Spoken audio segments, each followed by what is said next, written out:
Welcome back. An older woman goes above and beyond to get the attention of a younger man, but did it get the attention of moviegoers? Here's ABC Columbia's movie reviewer, Matt Perrone, with more.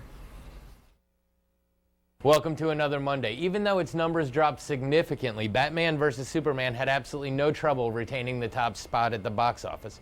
There were 2 new releases this weekend, but I haven't seen the original God's Not Dead, so I didn't feel like I had the authority to go see and review the sequel. I also had no interest in seeing the spoof film Meet the Blacks, so I was in a bit of a bind. I had to do a little research.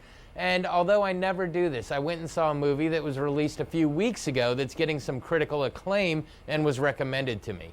So without any further ado, here's my take on the relatively new Sally Field movie, Hello, my name is Doris. Our movie begins with Doris Miller, played by Field, attending the funeral of her mother. She has lived with and been her mother's caretaker all of her life. We see her as a quirky, shy person who has inherited her mother's habit of hoarding. One day, arriving at her job, she bumps into the new art director, John, played by Max Greenfield. She develops an immediate crush on him, and after a self-help seminar, she attempts to pursue him romantically. Being socially awkward, she relies on her best friend's granddaughter to show her the way. Together, they create a fake Facebook profile in order to see his interests and try to find a common one. She decides to pretend to share the same favorite band, which leads to a hilarious interaction at a concert. Strangely, Doris fits in way more than she should. She suddenly makes a large group of new friends, finds herself as a model, and has a newly blossoming friendship with John. As the time passes, she not only finds herself growing closer to John, but realizing that she has missed a lot of experiences and life in general by giving hers up for her mother. As the movie and her life progress, we see the hurdles appear as they would in the real world. We see Doris evolving into a new person, which although it opens new opportunities, it tends to alienate the few close relationships she already holds dear.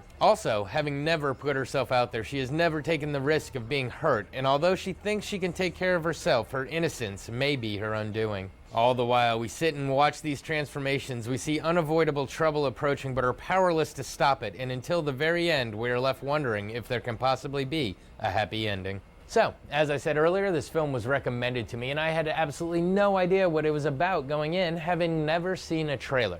And I'll tell you what, I'm really starting to enjoy going in ignorant because you have no expectations to be confirmed or let down and you can just sit back and enjoy the movie. So what I'm saying is yes, this movie is very enjoyable, albeit painfully awkward to watch at some points. And I think that speaks volumes for the cast. I can't tell you the last movie I watched with Sally Field in it, maybe Forrest Gump, but she shines as the Best Actress Award winner that she is. She takes you through the entire emotional scale, having you laughing with her one minute, only to be inspired by her courage the next, and then lamenting her decisions very soon after. I haven't seen Max Greenfield in anything except for New Girl, so it was great to see him spread his acting range and do it well. There are situations in this movie that anyone can relate to, and whether or not you agree with what the characters are doing, you find yourself rooting for them. It's a great movie for our female demographic, but it is enjoyable for all. I don't think it necessitates a trip to the theater to see it, but give it a watch at some point. This has been your Monday Movie Musing. Back to you.